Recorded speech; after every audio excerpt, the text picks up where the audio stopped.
कुछ सौदे आंखों से होते हैं।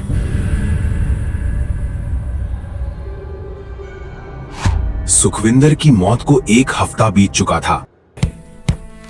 पुलिस ने केस को सिर्फ एक्सीडेंट कहकर बंद कर दिया, क्योंकि गाड़ी पर एक निशान तक नहीं था। पर वो टैक्सी अब भी थाने के पीछे वाले यार्ड में खड़ी थी। सुखविंदर का एक पुराना दोस्त था यदु। उसे यकीन नहीं था कि इतना पुराना ड्राइवर ऐसे एक्सीडेंट कर सकता है। सुखविंदर ऐसे एक्सीडेंट नहीं कर सकता। यदु ने थाने से सेटिंग करके वो टैक्सी निकलवा ली और सोचा गाड़ी ठीक है तो क्यों ना इसे चलाया जाए। गाड़ी तो बिल्कुल ठीक है। यदु ने गाड़ी में एक डैश कैम लगवाया। इस बार सब रिकॉर्ड होगा। रात के ठीक 1:30 बजे यदु उसी गुड़गांव फरीदाबाद रोड से गुजर रहा था। मौसम बिल्कुल साफ था, पर अचानक गाड़ी के अंदर का तापमान गिरने लगा। एसी भी बंद है, फिर इतनी ठंड। ये नॉर्मल नहीं है।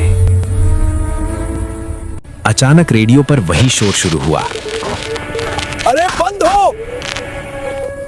यदु ने घबराकर डैश कैम की स्क्रीन पर देखा। पिछली सीट पर कोई नहीं था, पर अचानक से डैश कैम की स्क्रीन पर सुखविंदर बैठा दिखा।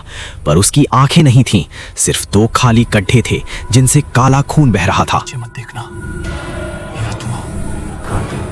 या तो पीछे मत देखना।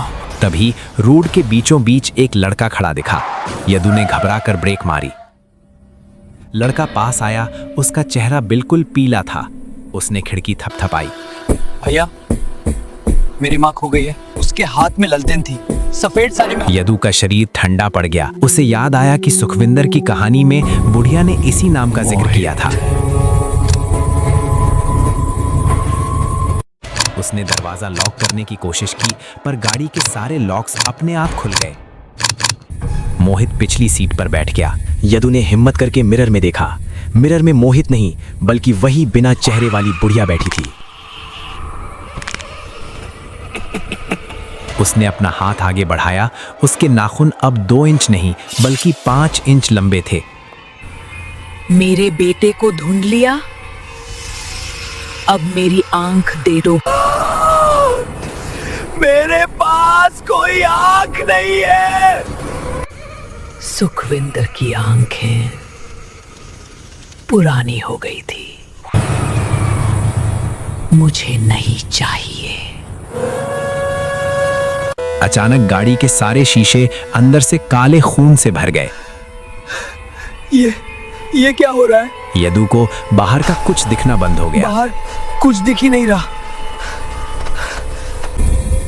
अचानक बैक सीट से पहले एक हाथ निकला, फिर और 10-12 हाथ निकलकर उसे जकड़ने लगे।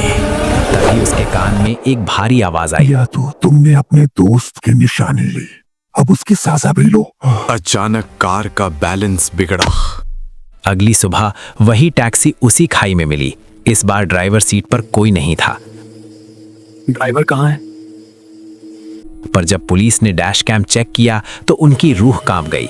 वीडियो में दिखा कि यदु ने खुद अपनी ही आंखें पिछली सीट पर रखी थीं, जहां एक साया उन्हें कच्चा चबा रहा था। बदला पूरा हुआ। और डैश कैम के आखिरी फ्रेम में वो बुढ़िया कैमरा की तरफ देखकर मुस्कुरा रही थी।